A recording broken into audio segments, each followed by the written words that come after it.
Imagine a normal day at the amusement park, filled with laughter and thrills, until suddenly, everything turns into a scene of unimaginable horror. What if a ride you trusted, one designed for fun, became a spinning instrument of tragedy? Today, we dive into the story of the Walker family and how their day of fun and excitement quickly shifted into something ripped straight out of a nightmare.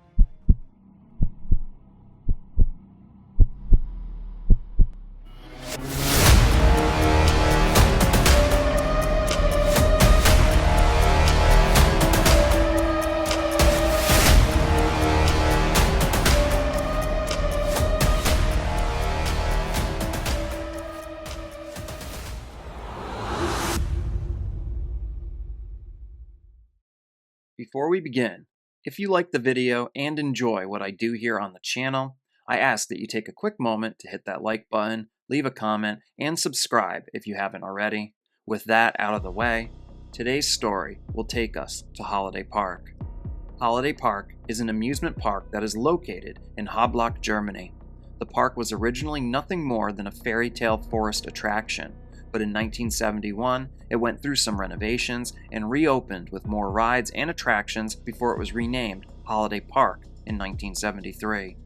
The park over time would expand from 70,000 square meters, or around 750,000 square feet, to 400,000 square meters, or around 4,305,000 square feet. Over that time, more and more attractions were added, and the location would become Germany's seventh most popular theme park, pulling in around 660,000 visitors a year. In 2010, Holiday Park was purchased by Plopsa. Plopsa is the theme park division of Studio 100. Studio 100 is a Belgian children's entertainment production and distribution company that specialized in high-quality kids and family entertainment content.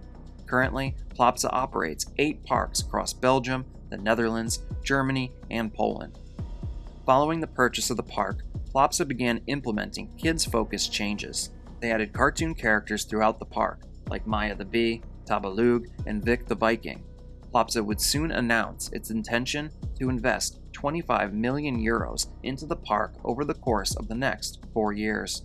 In 2011, the park received a renewed entrance. In 2012, they added an outdoor playland for younger children along with a restaurant, and in 2014, they added the Sky Scream roller coaster. The changes seemingly had a positive impact on the park. As the 2010s continued on, more and more guests were consistently visiting and experiencing the freshly updated attractions. It was August 14th, 2014, when the Walker family arrived at the entrance to Holiday Park. 11-year-old Amber Walker was excited for a day of adventure through the many bustling attractions. By her side was her mother, Claudia Walker, a German citizen, and her father, Edmund Walker. At the time, Edmund was an active Army Staff Sergeant assigned to the U.S. Army garrison, Wiesbaden. From all reports, the day was going about as well as you could imagine. As the family made their way through the park, they would soon come upon the Spinning Barrels ride.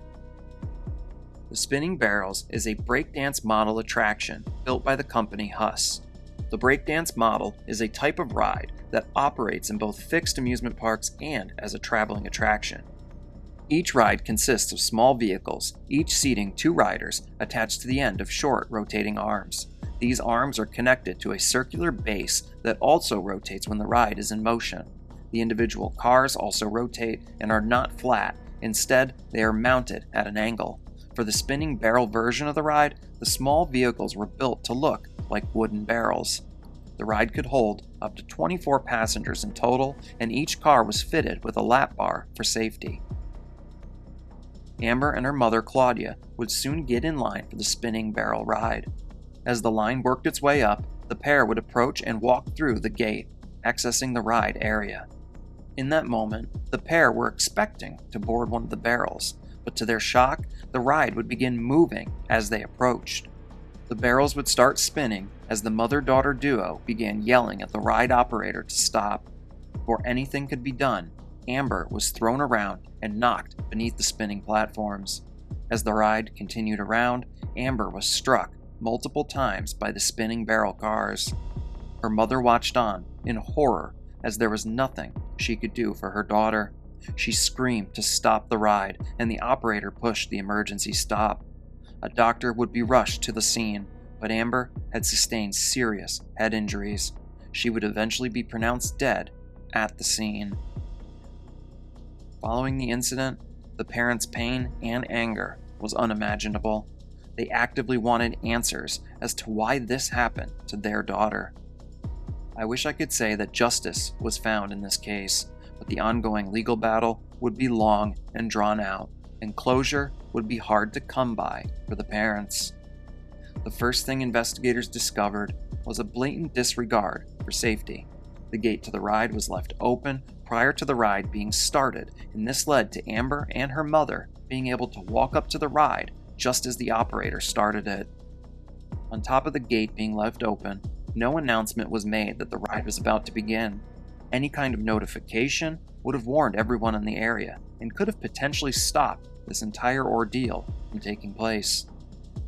3 employees at the park, the ride operator, the operations manager, and the training supervisor, would appear in court. The ride operator had not made the mandatory announcement that the ride was about to begin, and in court, he would state that he had never been trained or told to do so. Making an announcement was something he had never done in all of his time as a ride operator.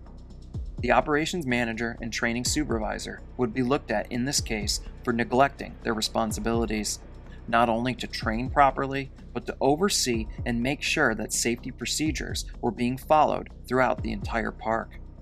When all was said and done within the courtroom, the ride operator was found guilty of negligent homicide. It was found that he had not made sure to secure the gate, and he had not made an announcement that the ride was about to begin. He would receive 0 jail time and receive a fine of around $2,700.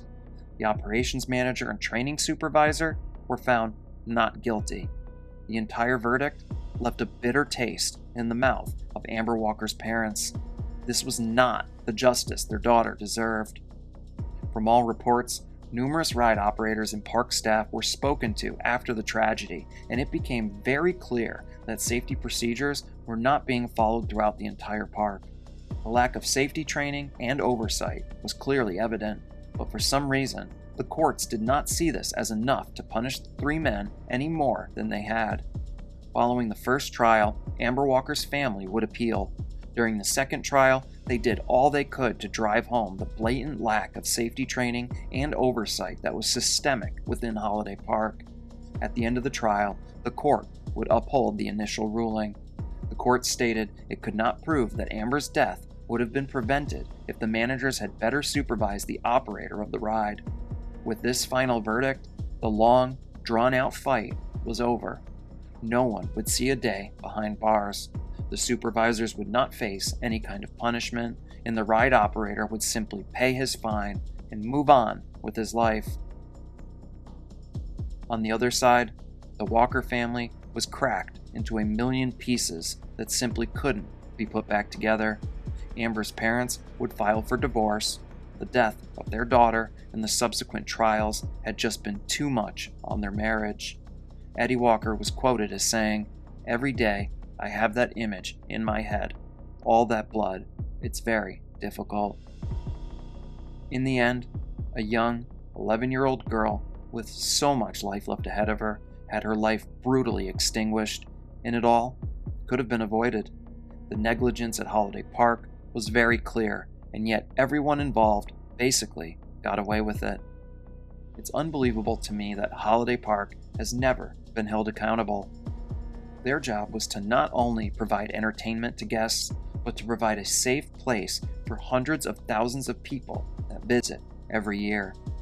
This tragedy ended a life, destroyed a loving marriage, and seemingly was forgotten by the public rather quickly. I hope, in telling the story, I can bring some more attention to this tragedy. I also hope that Amber's parents are in a better place after all this time. In closing, I'd like to send my sincerest condolences to all of Amber's family and friends.